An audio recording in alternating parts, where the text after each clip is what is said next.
So this week we're super excited because we have Heather Levy here to talk about her second thriller, Hurt for Me.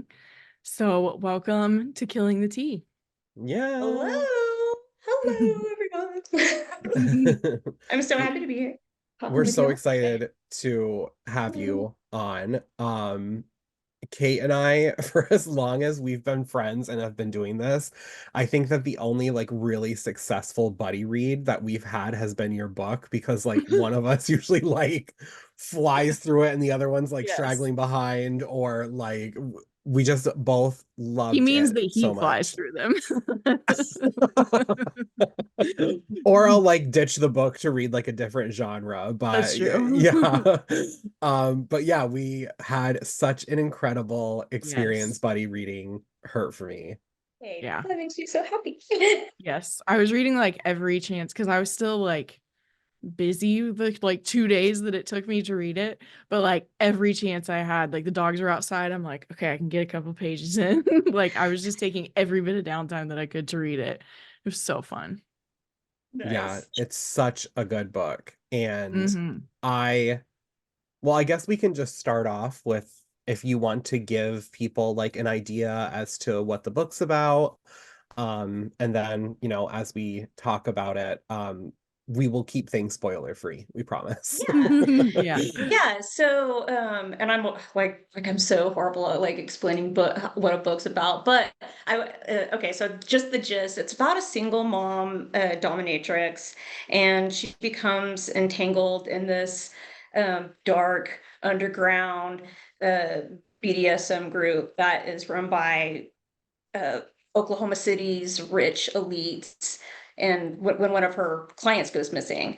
And so and then she ends up seeing that a lot of women within her kink community are mysteriously going missing. It brings up a lot of traumatic memories for her of her past, and she ends up teaming up with the hot homicide detective who, or the investigator who's working on the case. um and he's got some secrets of his own. He's got Mhm. some his own hidden agenda.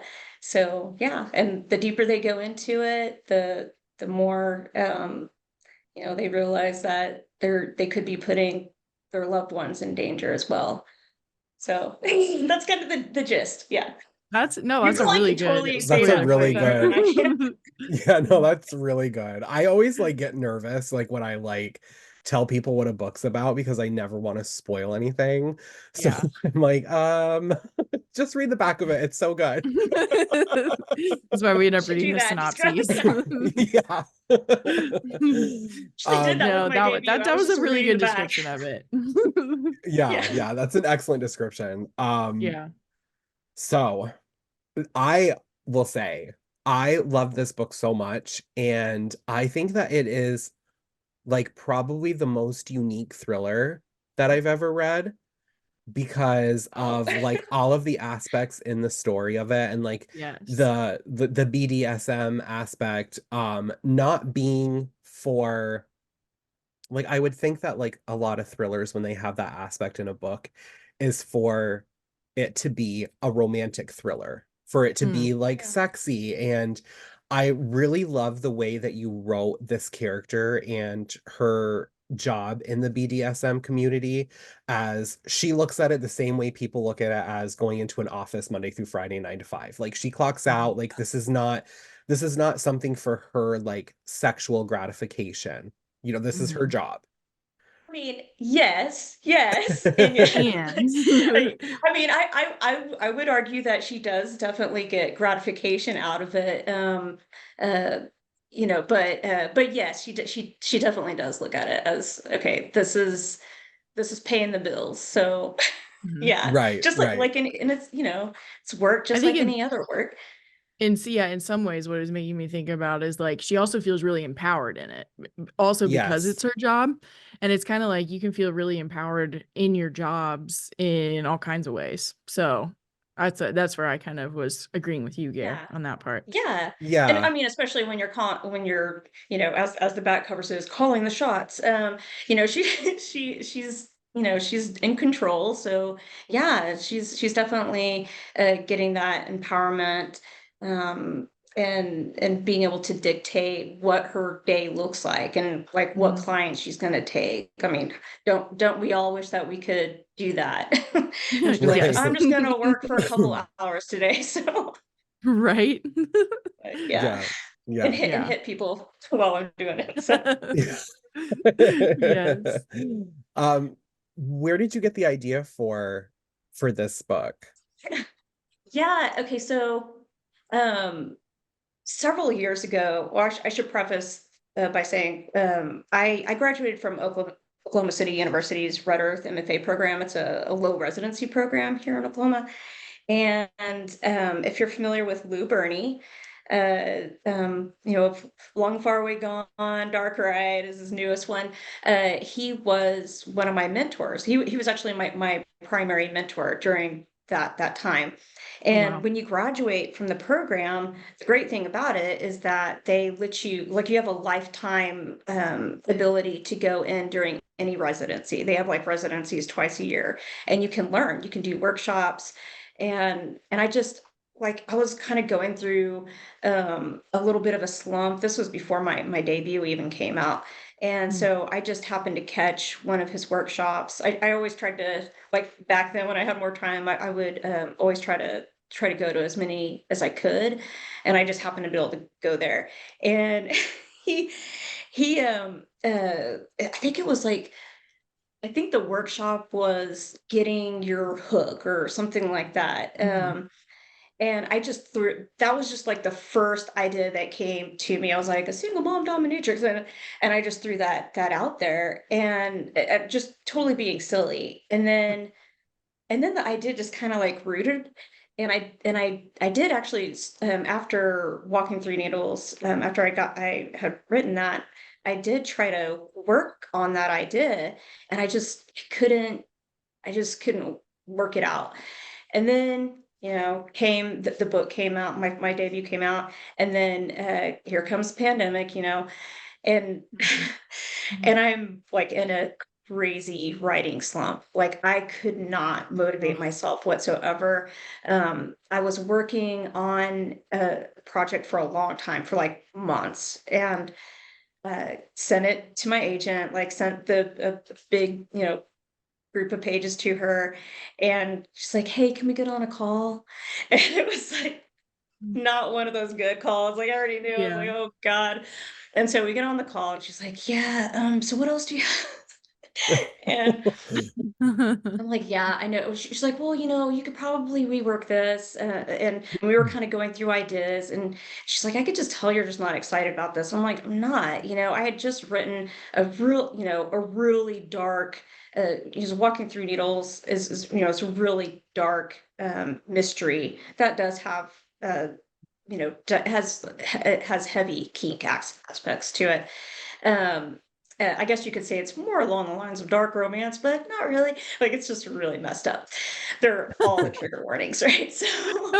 Um, so I had just, I like writing that. I was like, I just want to write something kind of fun.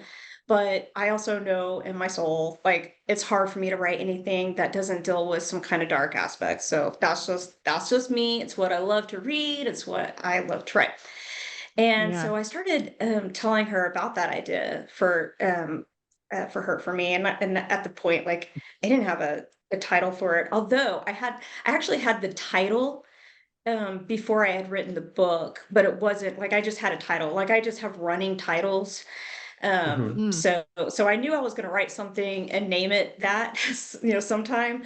Yeah. And it just happened to work perfectly. So Yeah. we were talking about it, and she's like, "Well, you sound really excited about this. Why don't you look at this?"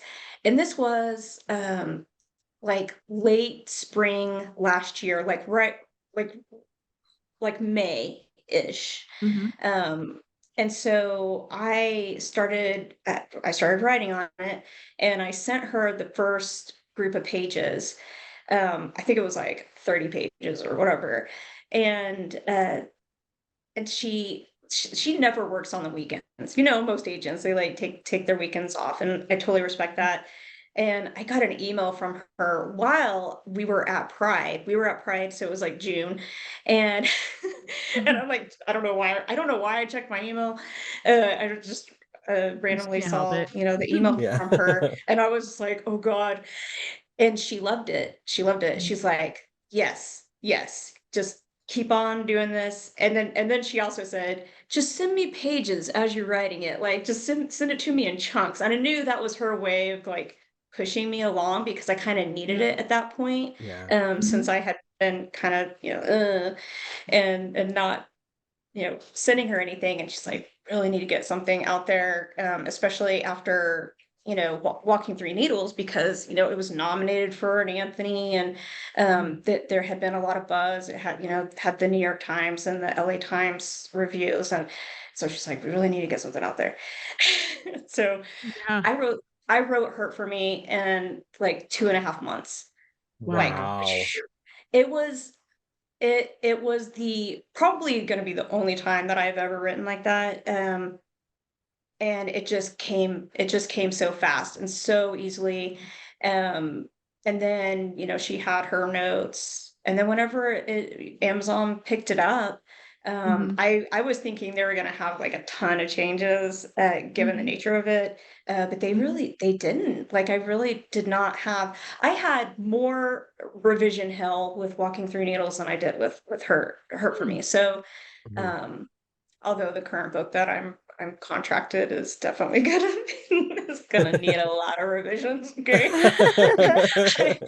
My goal is to finish it by the end of next week, so I can Nice. start doing a little bit of revision before I get it over to my agent because it is due in April. So Oh, Yeah. nice. so yeah. Yeah. So which That is is so it's been fun. fun. That it just But kind yeah, of Yeah. that stuck with that's you. Like that's you were how it just like, came about.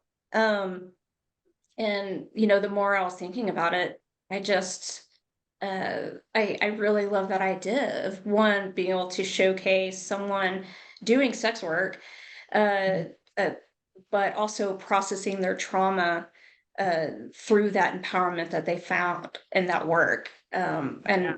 And that's kind of been a theme in my writing. Walking Through Needles deals with, it's a a teenage girl who is innately a masochist, and she is taken advantage by a sadist, who is close to her, and she experiences abuse through that.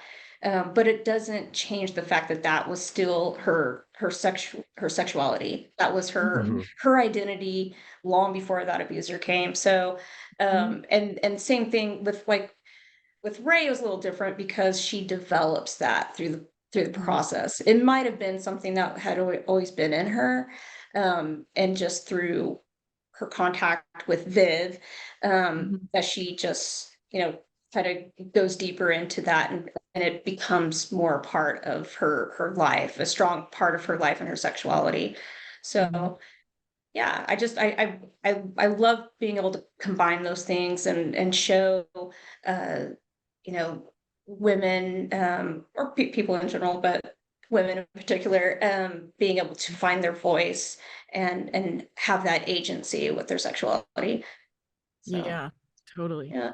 Yeah. One of the along those lines, one of the things we talked about when we were reading it is I thought it was so cool too, like the really like respectful way that you like showed how BDSM can be respectful, and that like there are like when you're doing it like the right way, quote unquote, there is like a fair power balance, even though it's about like losing power, but there's like respect for where the power balance is. And I thought that was really cool. I don't think it's too spoilery to say that like Rae is learning how to do it correctly, or just like learning the art of it in the like flashbacks to when she's younger.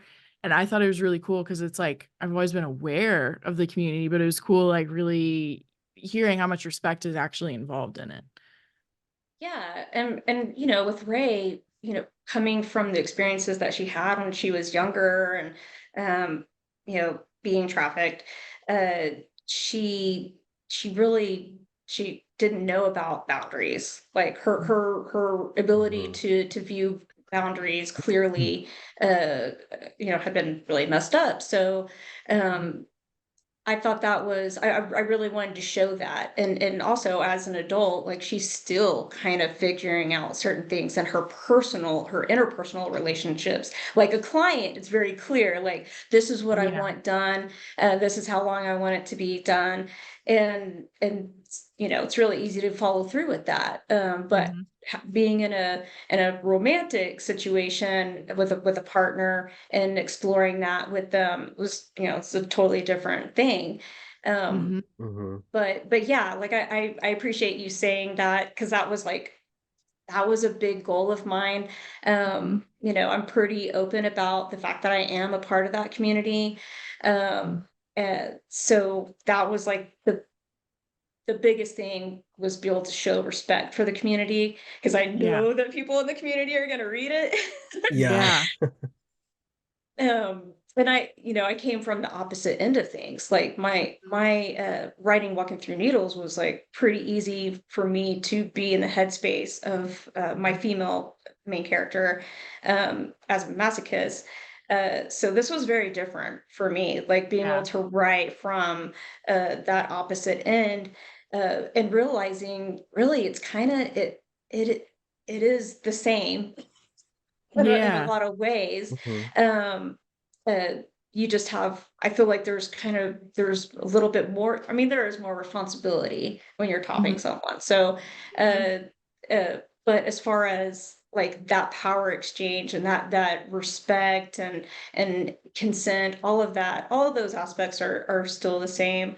But that doesn't mean that I did not write it poorly the first time around. Like I was very grateful to have one of my friends, Krista Faust. She's an amazing writer. She has she wrote Money Shot. She's just been nominated for gajillion awards for that.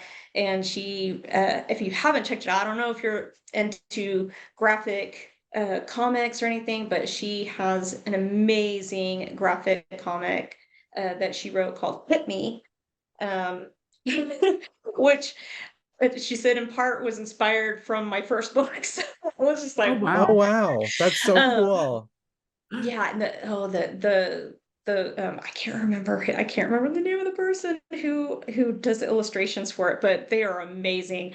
Um, but yeah, she read the very first draft and she's like, "Hey, can we get on a call?"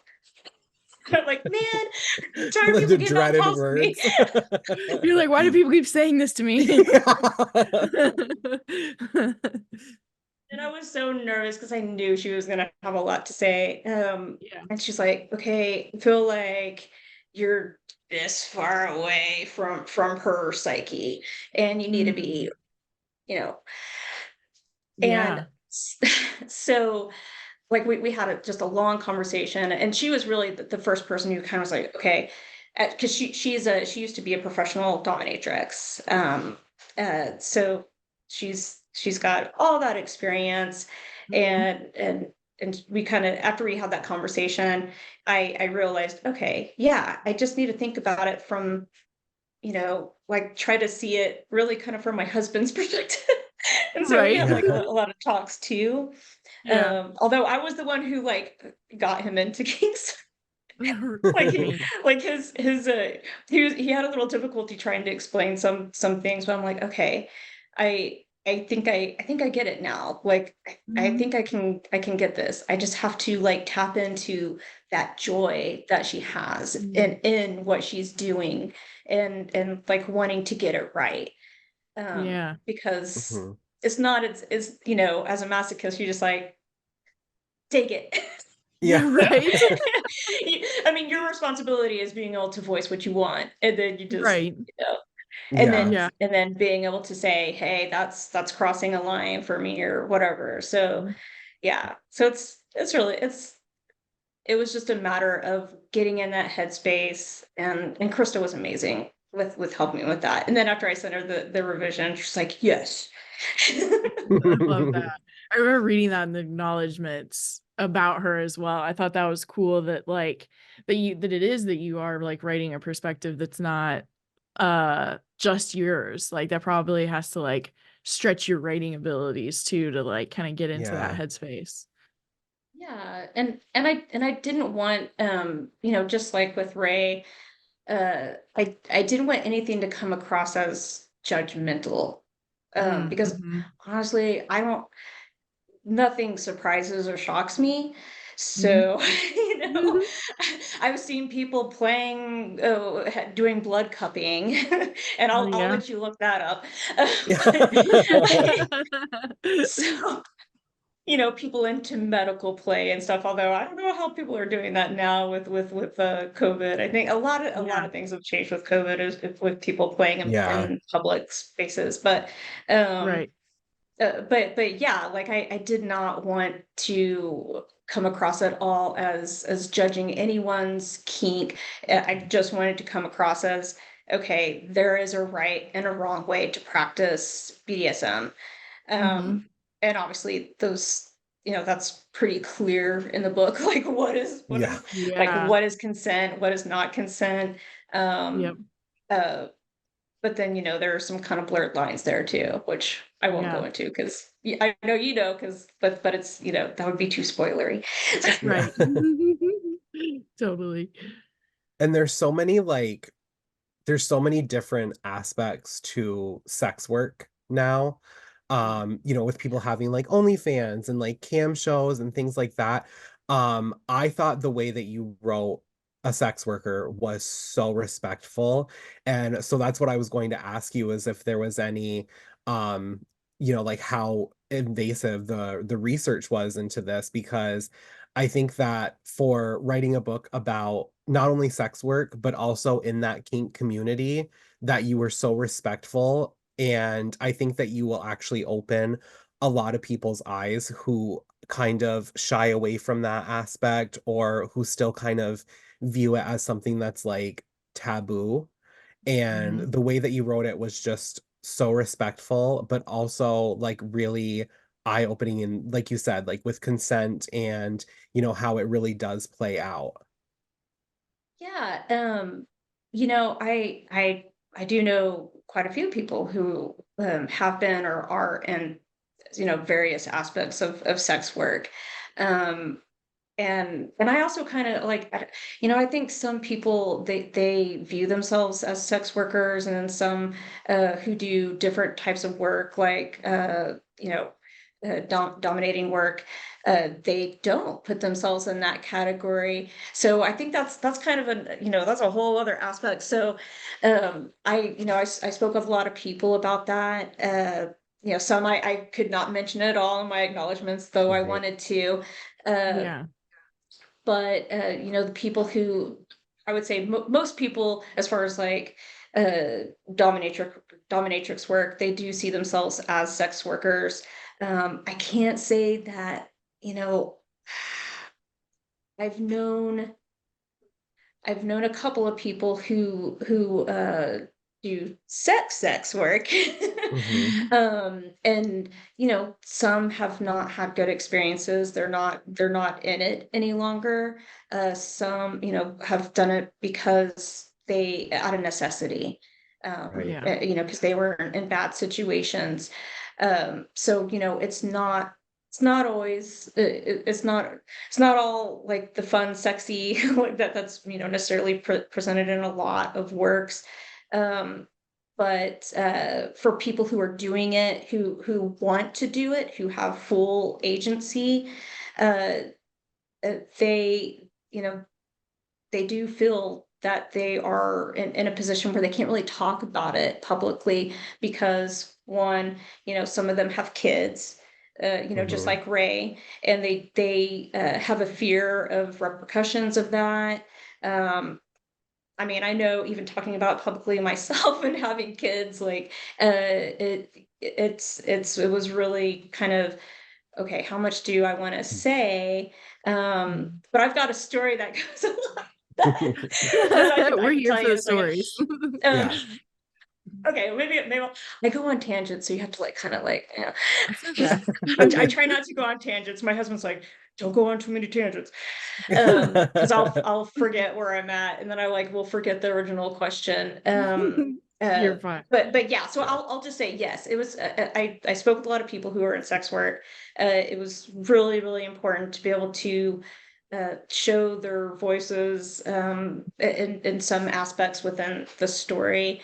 Uh, but as far as like, you know, people who are doing sex work or people who are in kink and being able to portray it in this normalized fashion, which is that was one of the big things. I wanted to show it to hopefully let people know who are maybe curious, little kink curious people out there, Mhm. that you know there's lessening shame in it. Like I think the more we see it in the media, you know, in various medias, and you know, books where it's not just like the bad guys are sadists, because Yeah. you know you see that a lot, and Mhm. especially in like TV shows and film. Like it's okay, there's the bad guy because. Mm-hmm. Yeah. So yeah, to show it in a different way, and there you know, I think that a lot of especially like shows, what was that one show, Bonding? Is that it? is that is that Maybe. it? I'm I trying to was thinking of, remember. I don't know if you ever watched Billions, but that was one that incorporated it Yeah, as well. yeah. So it, you know, shows and film like that, I think they're kind of taking it to the place where, okay, this is, you know, becoming more a more normal aspect to sexuality. But Mhm. I was gonna say, okay, so the story. So back whenever my husband and I played more in like private dungeon situations. Uh-huh.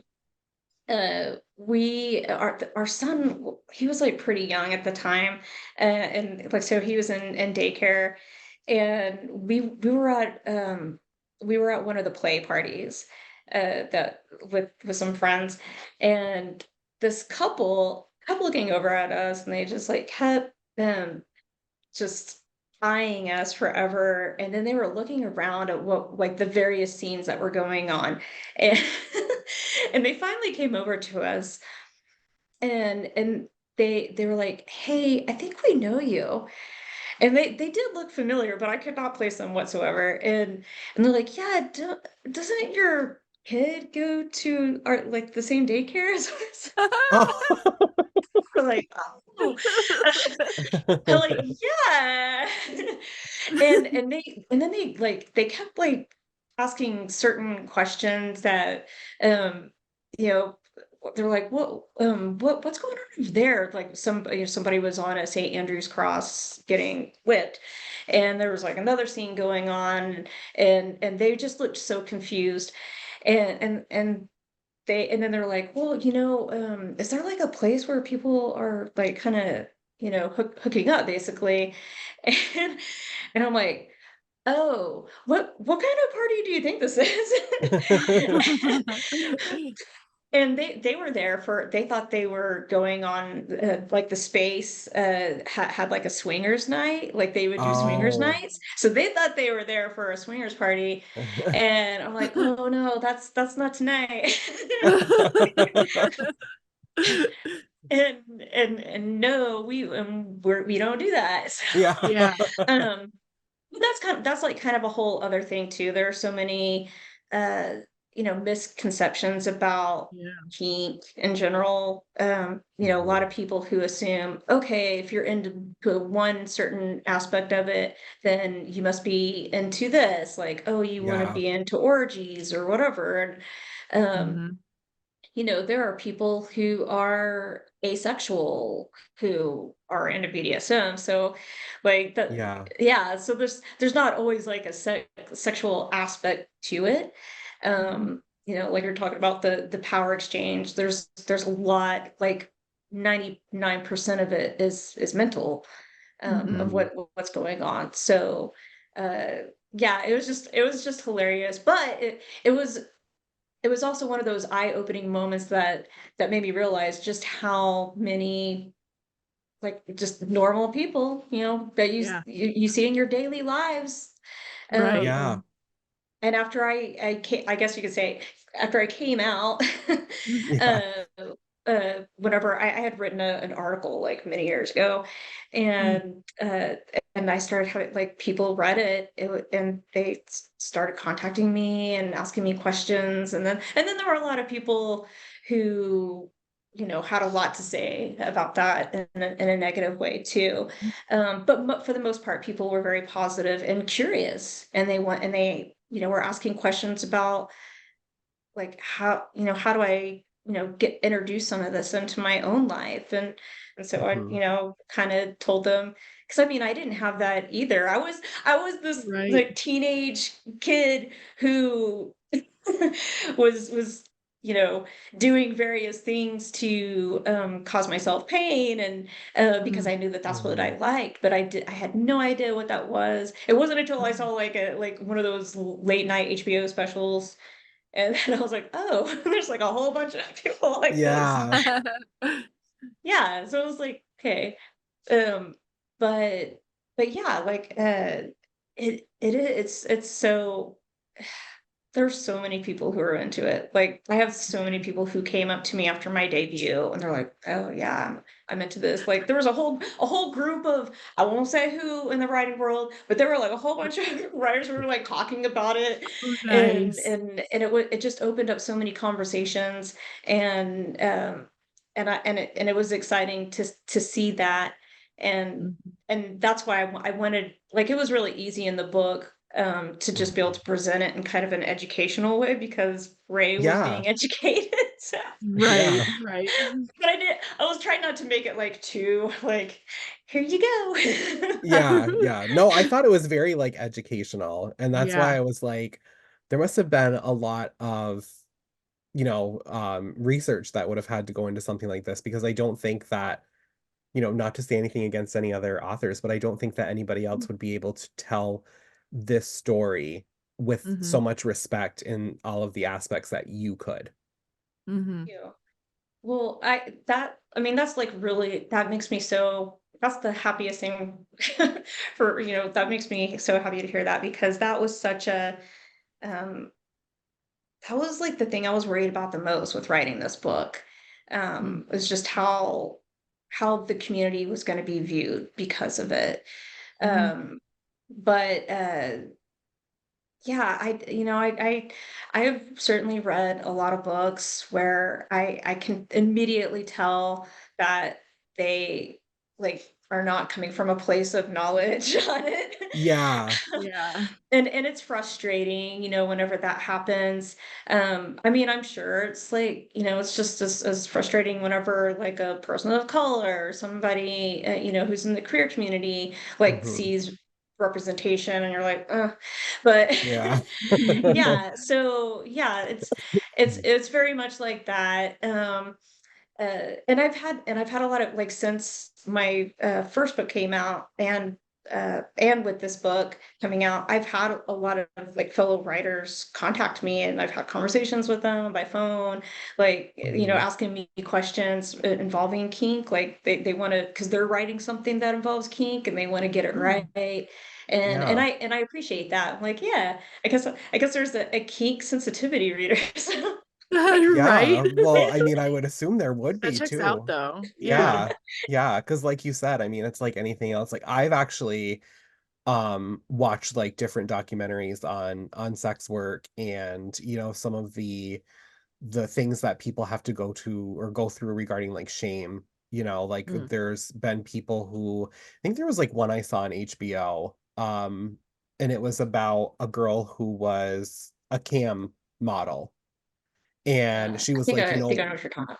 yeah, like, she's like, like, "I tell people I'm a sex worker, and they think that I'm a, like, sex worker," and they Yeah. like, people would call her, like, different, like, derogatory names, and she was like, "I've never actually had sex with anyone for money, but I still consider myself to be a sex worker because of what I'm doing." And she like really, was trying to like open up people's eyes to like the different aspects of sex work and things like mm. that. So I just think that it's really interesting how, how you wrote it. and Mhm. the respect that you had on it, because like I said, I don't think that there's anybody else that would be able to have that much respect and include that educational aspect without, like you said, like kind of seeming like you're like, Yeah. okay, here you go, like a, like a manual almost. But Yeah. there was like no pamphlet in it, but I was like learning a lot just from reading the book. Mhm. So I just thought it was incredible. And then also you have like the mystery element and the Yes. pacing, and you The kind dual of, timelines. oh my God, I love a dual timeline so much. And I Yes. was like, Especially I when don't know they how to like not just write come in one. crashing together at the end. oh, when they're clashing together. But I also like will say this is the one book that like really like gave me a good mind fuck, because I always read a book with a dual timeline and I'm like, there's one timeline that I like more than the other. Like even if I I love know the what you whole Yeah. book, mean. there's always like one timeline that like I get to the other one, I'm like, okay, like I can't wait to get back to the other one. But with Right. yours, I was addicted to both of them. So like Mm, whenever a chapter would end, I was like, okay, obviously I have to keep going. But like I loved mhm. both timelines so much that I was like so pumped to like be wherever you were taking me in the book. Your I I love pacing is agree. that. incredible. Your Thank So pacing you. good. is incredible.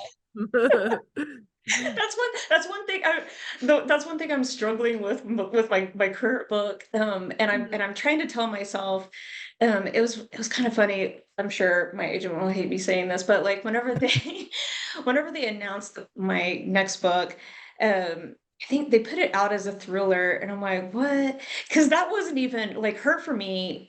They had sold it as a dark romance, so I was like, okay, and I was so scared whenever things started when they switched over to like thriller and like kind of push it like that, because I had never written a thriller. Like my first book was not a thriller. I wouldn't call it a thriller at all. Like it was very much like a dark dual timeline dual time my first book, dual timeline, dual POV.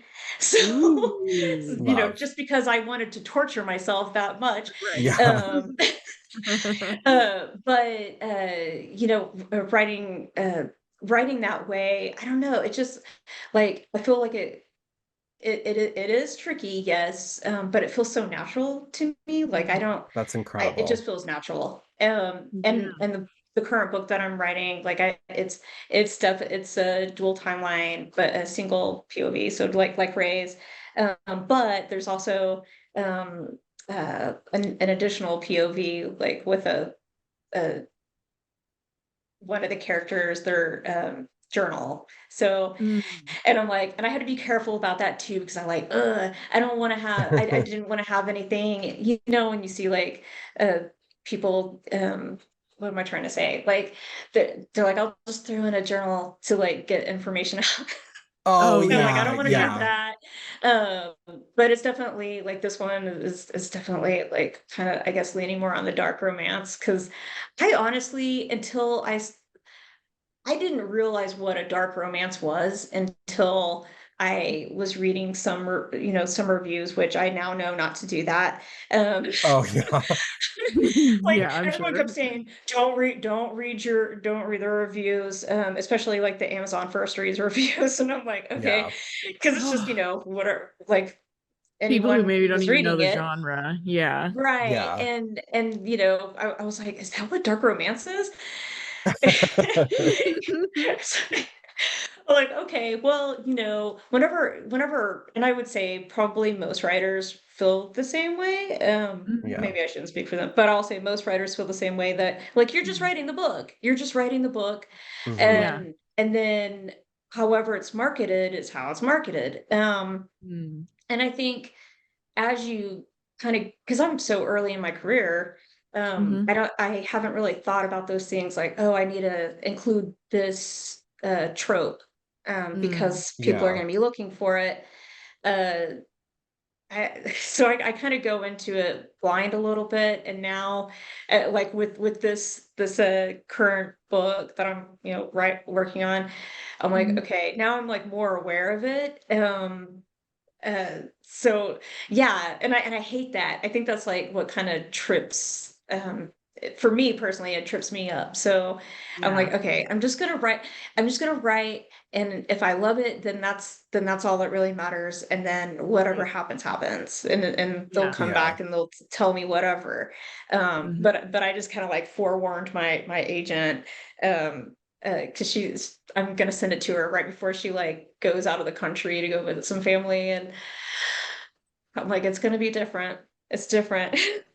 But there's a lot of sex, so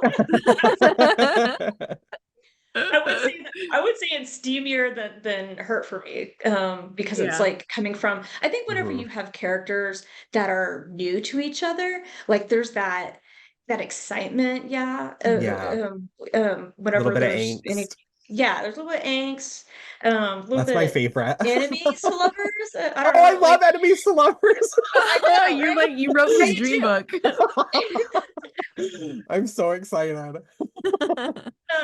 And then with like whenever you're writing about like my first book involved characters that knew each other, and then this book is also involving characters who knew each other, who are like the person comes back to their town, and they're and the, and everything, like, okay, here they have to face each other and all this, and I love that, though. I love the history of it. Yeah. I love the excitement of like new relationships, but I there's just something about like characters that have known each other on that deep level, because they can hurt each other deeper Mhm. too. Yeah.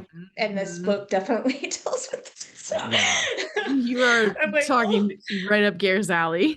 Yeah. He's I just think that he's like I don't know. I think that from how you write and like how character driven Hurt for Me is, that like it doesn't matter what they market your book as, like people are going to eat that shit up. Because like when I was reading Hurt for Me, like it was one of the first times that I wasn't trying to figure something out, and I wasn't like really thinking like, oh, I'm going to try to guess the ending to this and I'm going to try to do this, because I was so wrapped up in Ray's character that I was like, I don't care. I just want to be with her. I want to go Yeah. through this with her. And like, it was so character driven that like you could have marketed it as anything, and like people are going to read it and like think it's fantastic, because like I Mhm. just can. And you know what the thing is too? Let's be honest. Like, I love working with different Let's. publishers on books and things like that. But like, if somebody dies in a book, if it's dark in any way, or if somebody goes missing, they're going to be like, it's a thriller, because like thrillers Yeah. are popular, but like I think that you are going to have the experience that when people read this book, they're going to follow you no matter where you go, in whatever Mhm. genre it is. You. And if they don't, they're dumb. I'm following you. I'm You're going gonna He's be coming for everywhere. them. I'm going emotional. everywhere. I'm going Yeah. everywhere. But yeah, I mean, if there's any like any sort of like mystery or suspense or thriller element, they're just gonna market it as a thriller, I Yeah. think. Yeah. You know? You know, and we've both read some books that were heavily marketed as thrillers, and you're like, Yeah. Yeah. okay. Okay, you're Yes. right. Yes. Yes, we Or have. there's like a twist at the end, and you're like, where the hell did that come from? You're like, that Yes. But didn't make it a thriller, and it didn't make sense. Yeah. but Yeah. like I'm always for the character driven stories. Yeah. Like, Yeah. yeah, I mean there are so many authors that I will follow to the ends of the earth. I don't care what they write. Hmm. And I yeah, like they can write my grocery lists. I will read it and I will Yeah. love it and cry over it. So Yeah. yeah, I get that. And to hear you say that like that like that's like amazing to hear. So thank you. You're Well, welcome. yeah, yeah. I mean, I think that it's such a good story. And like I said, it's the most unique mystery Mhm. thriller suspense book that I've ever read.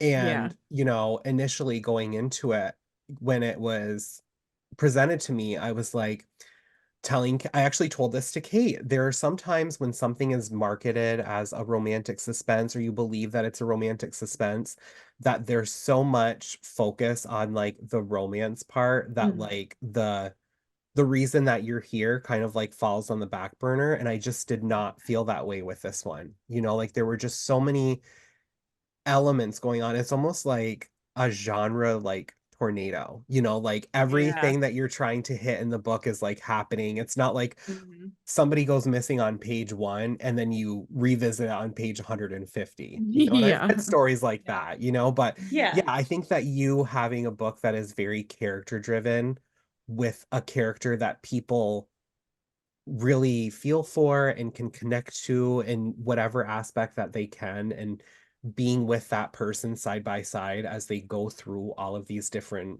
emotions and elements in their life. And you know, yes, there is a mystery element, but like Mhm. everybody wants to know what happened. But like I was like, sometimes when I was reading it, I was like, oh, that's right. There's somebody missing. There's people missing Yeah. in this book. We gotta get back to here, because I was just like, I don't care where she goes. Like if she wants to go grocery shopping, like I'll grab the oranges and bag them up for her. Like whatever she wants to do, like I'm gonna be there.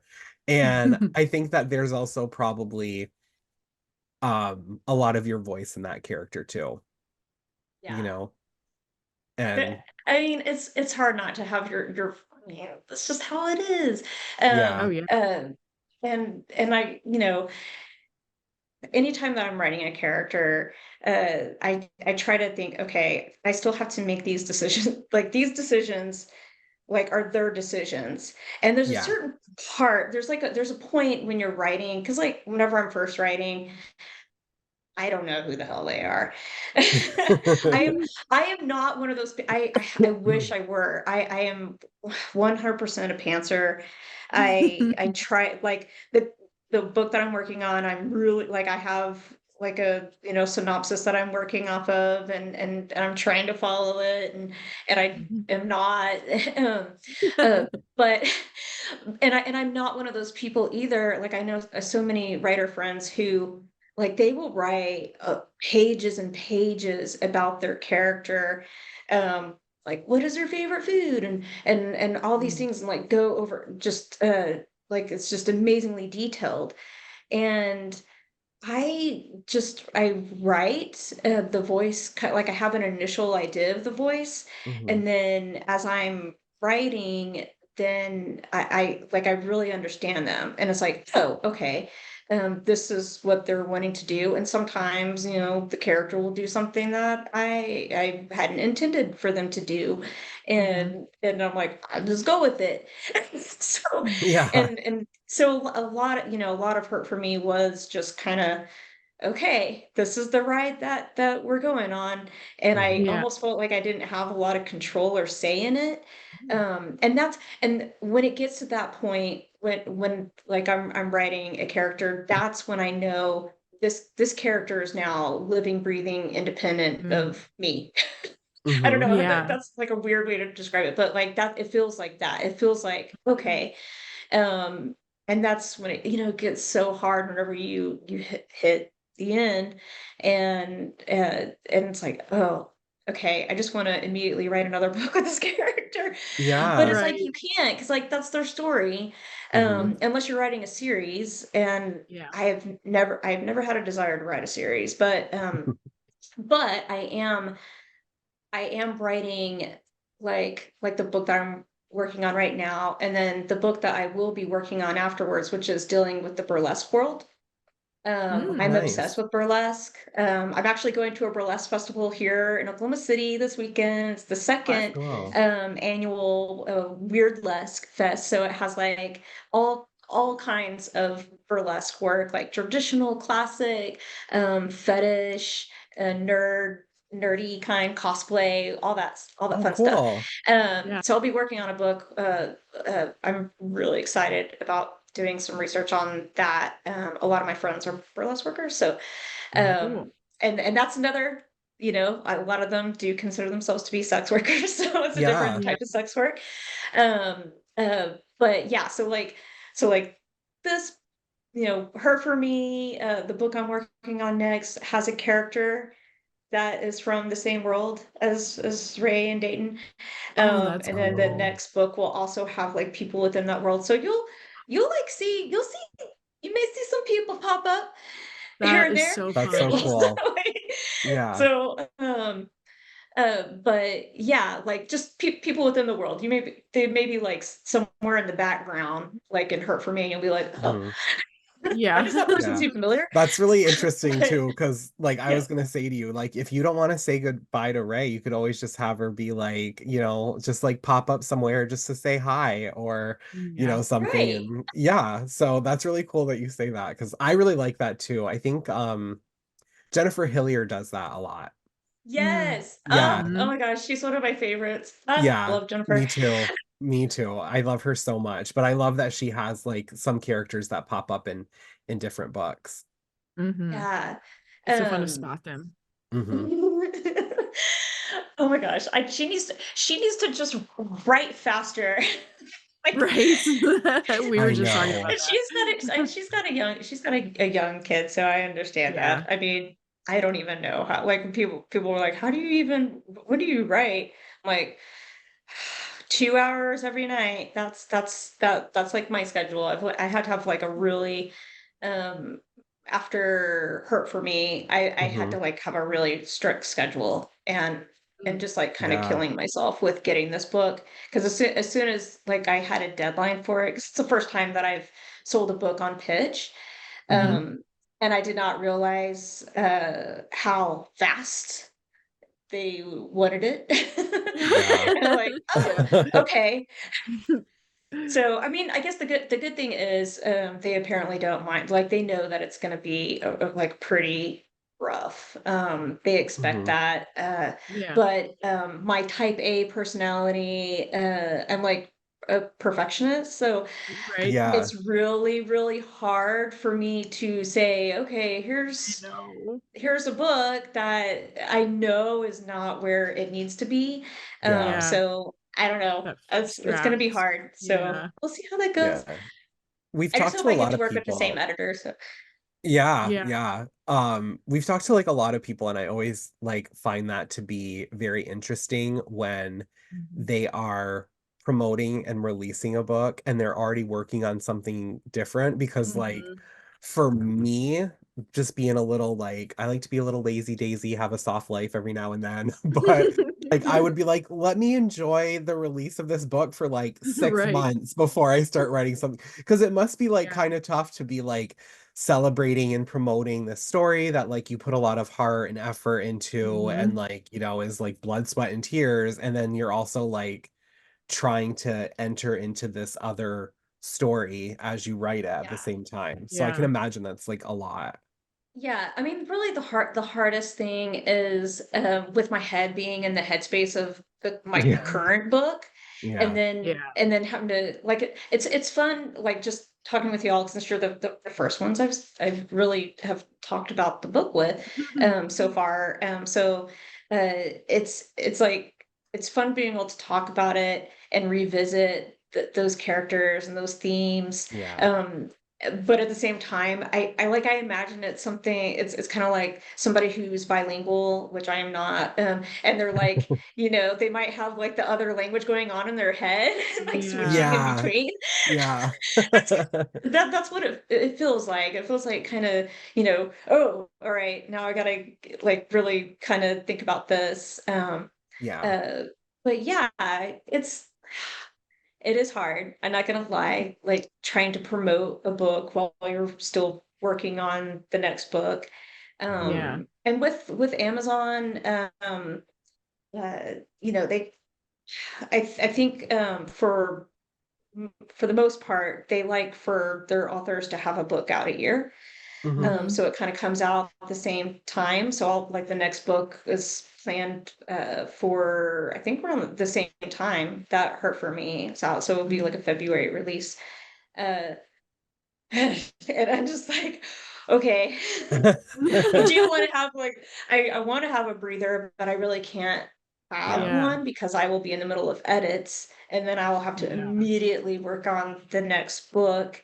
Mhm. Um but yeah, so I'm kind of debating whether or not I'm gonna have like a conversation with my editor and be like, hey, maybe we can look at like like a mid-year, like a late spring or Yeah. early summer release for the next book. So that way I really have time to get into it, because it's gonna the next book it will have kind of like that fun vibe of Hurt for Me, still with the dark. But it's yeah, like it's very it's so different from the current book that I'm working on. From like Hurt for Me is just so different. And that's always like kind of the fear too in the back of your mind, like as an author, like you want to be able to write what you want to write, but there's the fear of losing the readership that you're building if you go too far outside of what they're expecting of you. But like I have to tell the story that I want to tell. So Right. Well, on the same aspect, there's also a ton of people that you will gain as readers by telling, the story that you want to Different tell, stories, because yeah. they might not be into A, B, and C, but book 3 or 4, they'll be like, oh, this is my jam. So yeah. Well, certainly any people who were complaining that they needed even more steaminess, there is definitely more of that. The next one. So like I thought that it was pretty steamy, but I also know like I tried to push things as much as I could, because there's publishers have a limit at a certain point where it's like, okay, now we're getting into erotica, which I well, love. yeah. And I think that's the thing too, is like I read a lot of like male romances that are independently published. And when it's independently published, like they can write whatever they want and they can release it however they want. And then I think when people go from that to like something else, they're like, well, this isn't as like smutty or steamy or spicy as like other things. But I don't think they like fully understand that like there's only so much you can do before, like you said, you are like put into that erotica category. Right. Yeah. Which I mean, hey, I wouldn't mind. But Right. yeah, that's a whole different readership. And I think it just there's wasn't like like the whole focus of the book. So maybe if Right. some people were thinking that was like the main focus, it's Mhm. like there is just so much else going on, I think is Yeah. kind of what it was. Right. But then the parts that are steamy are very steamy. Oh my God, Yes. yeah, like turn your air conditioner on in February, steamy. Like whenever I'm reading, or whenever I'm writing, like I know whenever if I'm turning myself on, then I'm like, okay, I think I'm in a good place here. But you Yes. never know. Like you never know what's going to turn somebody else on. So it's I just I know that I would even push certain things even further, and I am like with the current book, because it Mhm. is all of it is about sexuality, because it's about, Yeah. a woman who's struggling with her bisexuality, which is something I struggle with. So yeah, I think we always work out our shit and with our writing, and, Yeah. and that, like I worked out some shit with Hurt for Me, uh, just you know dealing with certain traumas, like being able to have a character who's experienced traumas, even though my traumas were different from Ray's. Mhm. It was just like, okay, um, she had some traumas related, obviously, to her mom. I had a lot of, like, I was struggling because my mom had died a few years back. And so I was like kind of dealing with some of those emotions of like, things that we didn't say, and that how that relationship Yeah. was at the time of her death. Um, and so with the current book, yeah, it's definitely kind of dealing with what it means to be of my generation. Um, I gotta say, like I'm 44, so Wow. and like I did growing up not. in I a thought you You were do not my look 44. not one bit. thank you, my new Not You're one best so bit. friends. welcome. Not one bit. If Uh, anyone watched on YouTube, both our jaws were like, what? I know. I was like, wait a second. This is crazy. So Yeah, after like the it's episode, you're gonna drop your skincare routine. yeah, Watching. it's That'll I be have like the episode 2. I have the cheapest. Okay, you know Amina Akhtar, right? Like Oh, yes. she is like always posting about the like various skincare things that she Mhm. does, and it's like I can't. I'm gonna need to sell a lot more books before I could get something like that. I am very simple. I am like the ordinary. They can give sponsor Yeah. me if they would like. I use a lot of the ordinary products.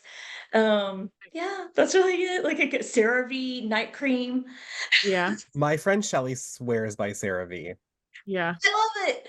It's Swears by yeah. it. I have like sensitive skin, so it's like Me one of the too. few things that Me doesn't too. go too crazy on my skin. But yeah, thank you. That makes me feel so good. But yeah, I Yeah. was just gonna say, like it's I feel like every book that I write is kind of dealing with various aspects of my life, or just things that I'm trying to work out. Mhm. Um, and yeah, like I like being in a red state and writing about the things that I write about. Mhm. Like Mhm. it is tricky. It can be Yeah. very tricky. Um, but I'm gonna keep on doing Yeah. it. Good. Good. And just I think it's going to be interesting how people locally will take the book. I can't say that I'm going to be on any Oklahoma bestseller lists. We'll You never see. know. Yeah. Mhm. um, but yeah, just like I was saying, like the current book is definitely dealing with a character who's dealing with their bisexuality, and still like coming back to a rural Oklahoma town. Even though I did not grow up in a rural Oklahoma town, Mhm. I have been in that environment a lot because my older brother and sister grew up in a very small Oklahoma town. They're my Mhm. half siblings, and so yeah, I've like very much been in that situation. And Oklahoma City, I mean, it doesn't matter. Like there are pockets. There are like some really great supportive queer pockets, Mhm. but it's still Oklahoma. So, Right. like, yeah. So it's like, Yeah. okay. I'm in So yeah, Indiana, it's gonna so be I feel you. interesting whenever that book comes out, and how that is received, because it is very much focused on kind of what that means to grow up as a queer person and not being able to be comfortable being out Mhm.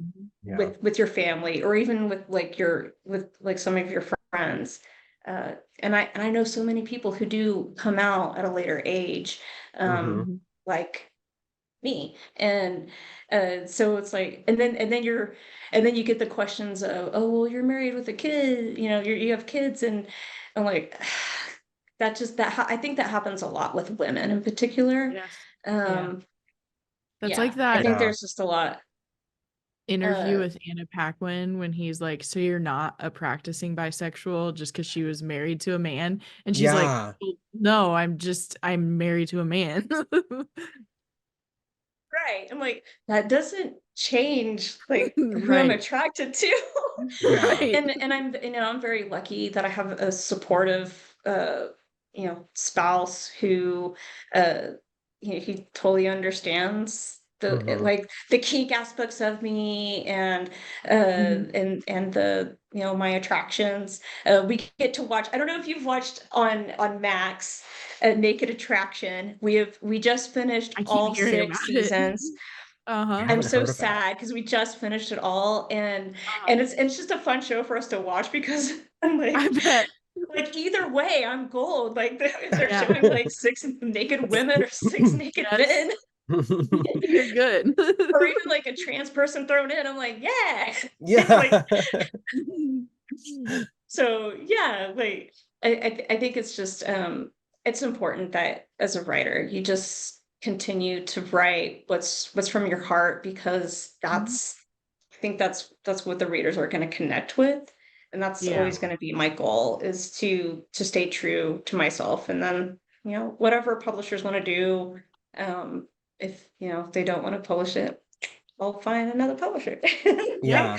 There are always other I don't think that ways. will be the case with Amazon though. They're amazing to work with, and That's Yeah. um, cool. so I mean, Yeah. they bought the next book, so they know what it's about. Yeah. Right.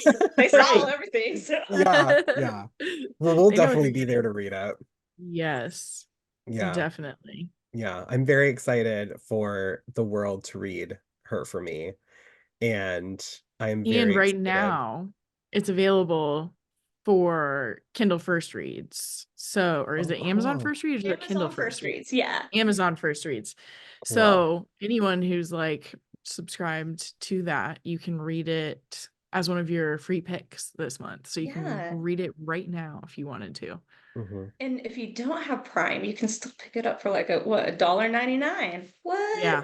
Yeah. It's Yeah. like you can't even get a cup of coffee for that amount. Yeah. Yes. Right. And even from somebody who's a major coffee lover, I guarantee you will get a lot more out of Her for Me than you will a cup of coffee. Yes. That's So, right. but yeah, It'll keep you up. yeah. Mhm. I'm That definitely too. very excited for the world to read it. And I don't think that I am alone in this and saying that I Mhm. cannot wait to read more of what's to come from you. Yeah. You.